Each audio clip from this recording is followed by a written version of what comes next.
আসন্ন ত্রয়োদশ জাতীয় সংসদ নির্বাচনে অংশ নিতে মনোনয়ন ফর্ম জমা দিয়েছেন এনসিপির উত্তরাঞ্চলের মুখ্য সংগঠক সার্জিস আলম।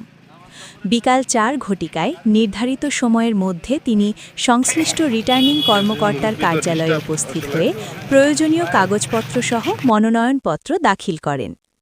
মনোনয়ন জমা দেওয়ার সময় তার সঙ্গে দলীয় নেতাকর্মী ও সমর্থকেরা উপস্থিত ছিলেন।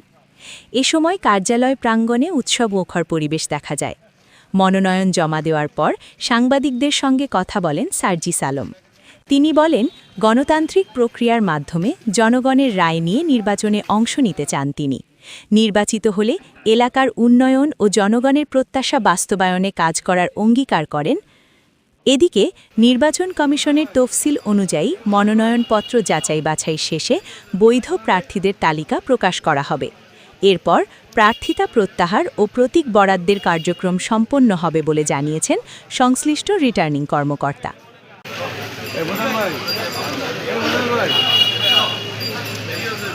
ভাই